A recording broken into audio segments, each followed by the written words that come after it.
Happy Friday. So I've been trying to kind of do these little quick little bop-ins on Fridays just because that's usually when I have a little more time to do quick recipes. And so today we're going to do 5-minute blender banana pancakes. And if you have not experienced making banana pancakes or any kind of pancake in a blender before, you are missing out and you're going to get a treat. So I really like it because it's literally like a dump ball situation where you just put everything in, you don't have to worry about it. I'm just going to kind of talk about why I like some ingredients. So, first thing that we're going to add are 2 cups of oats. And I should say usually I just kind of dump it in. I don't always even estimate, but I figured since I'm doing a video, I better make it more legit. But I kind of just put in some oats and then also with the banana. So I like to freeze my bananas. You'll see that I have it on a plate here just because I usually leave them in the freezer. I peel them when they're actually, you can do ripe, like when they're starting to go bad, you can put those in the freezer. But sometimes we'll actually freeze green bananas. Reason being is that green bananas are actually a better source of resistant starch. Oats are also a really good source of resistant starch and even a little bit more uncooked or resistant starch in the uncooked oats. The thing with resistant starches is that they take longer to digest, they help kind of stabilize the blood sugar a little bit more, and they're also very prebiotic, so they kind of help support a diverse gut microbiome. And if you have any GI issues, which is what, a lot of like the runners and athletes that I work with tend to have some GI issues sometimes, and so resistant starches can be kind of actually more beneficial and just sort of helping with that. So just something to think about, throwing it out there if it pertains to you. And if it doesn't, obviously oats and bananas are still really great foods full of lots of other nutrients. So this is actually green banana that I froze. And that way I have more of that prebiotic benefit, but again, either one is great. And then too, I noticed when I put like the greener bananas in smoothies, it's even thicker yet than if I just did like a regular like yellow banana. So just something to think about, but obviously either one is fantastic. So then we're gonna do a tablespoon of some coconut oil. You don't have to put the oil in, but I tend to just like, it doesn't stick as much on the pan.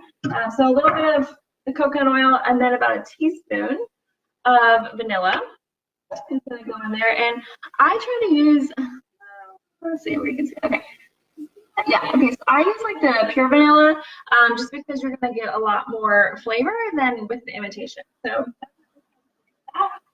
and then we're going to do a dash of cinnamon. You can see just some cinnamon there.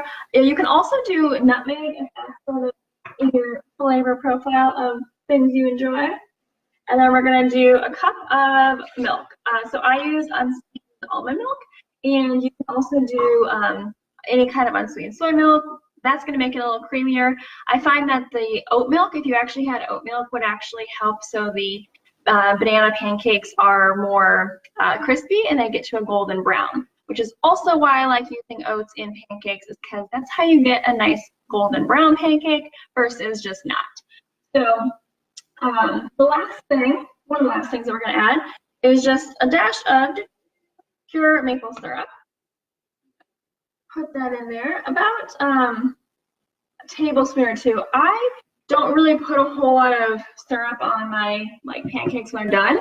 And sometimes what I'll do for meal prep situations, cook these and then actually put them in the toaster oven and just eat them like toast for the morning and just put like nut butter on them or a piece of fruit. So that's an option as well. And then dash some baking powder. Like you see, why can I not get it the right way? This is like opposite. But it's basically just, okay, the aluminum-free baking powder. I'm going to that. I was going to try to, do it so it wasn't so many estimations, but that hasn't worked very well. So about a teaspoon of the baking soda and the baking powder. The baking soda I had actually already added. So have, and then a dash of salt. There we go. Okay, so I'm going to put on the lid and give it a go, which means you probably can't hear me talk, so I'm not going to talk.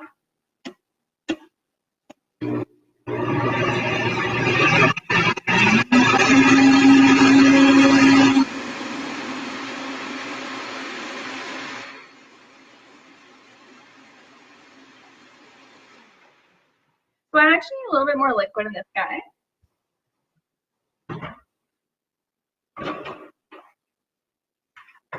And so that's the thing when you're making like any kind of blender situation or any type of like bread product like a pancake, is that you really can estimate it, and you want it to be a thin consistency.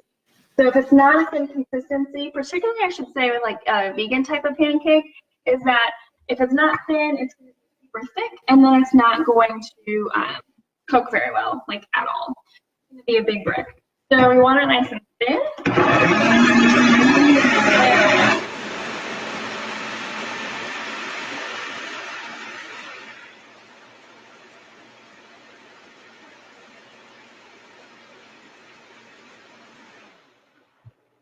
And so that's it. Like, honestly, I said 5 minutes, but it's probably about 2 minutes if you have all of it right there. I'll post the recipe in the situation below, but this is about the consistency that you want to kind of make sure that you get those bubbles, and then that way you know when to flip it, all that good stuff. So I'm going to cook them now. I like to cook my pancakes actually on a cast iron skillet, because then you get more of the iron, but also I just find that it gets more of that golden brown again. I'm going to cook them now, but I'll post a picture and the recipe.